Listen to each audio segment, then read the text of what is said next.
Good afternoon, everyone, and welcome to another episode of the Shamwari Lockdown Series. Today, we're going to be heading out on foot, seeing what we can find.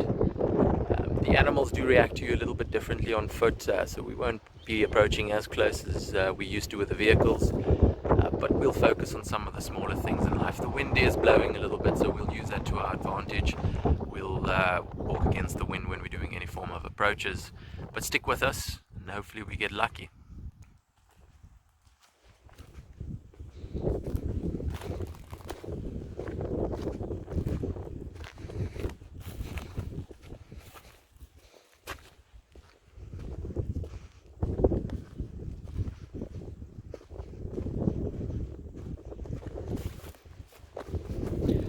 These little pathways that we're moving on now, these are pathways that are created by animals. It just generally goes to and from water sources, and like humans, animals are creatures of habits. They'll continually use the same pathways if they're going to specific areas like water sources, etc. When you get to Shamwari, you'll notice quite a lot of these trees with incredibly large white thorns. That would be from a tree called a sweet thorn. And the reason this tree has got these big thorns is because they need to be able to protect themselves, and they've got incredibly palatable leaves. And that's just one of the first defensive structures that this tree has, is the thorns. And the definition of a thorn is actually a modified leaf. So that means that they would be hollow inside. Now, if you have a look at this thorn that I'm closing up on now, you'll notice there's a hole and actually just an ant that just popped its head out there slightly. You might see it in picture. That would be from an ant called a slender ant.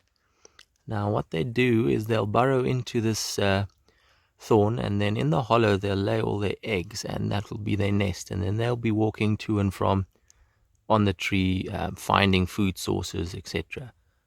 So it just goes to show, in nature everything uses whatever it's got, and there's very little waste out here.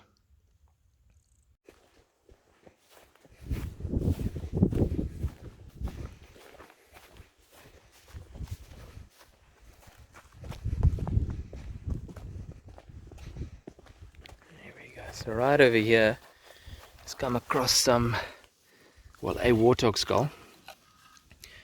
Quite a large one, and if you had to look at the size of this specific individual here, if you have a look, judging if it was male or female, I can fit my hand right between the eye sockets without my hand pushing up on either side. So generally, as a rule of thumb, that would mean that this was a male.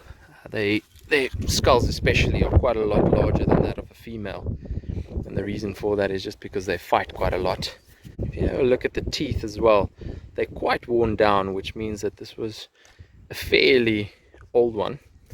Unfortunately though, the tusks that are normally in this area here have been removed, probably by some form of predator with time, some form of scavenger.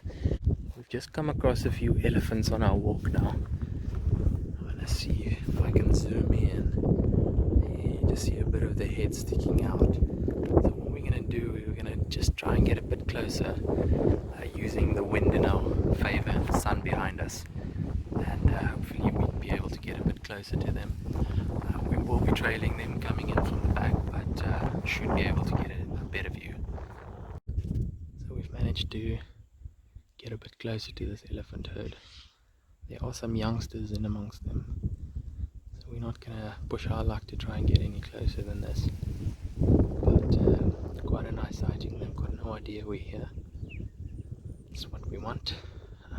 Going in and out of these type of sightings on foot without the animals even knowing we were there.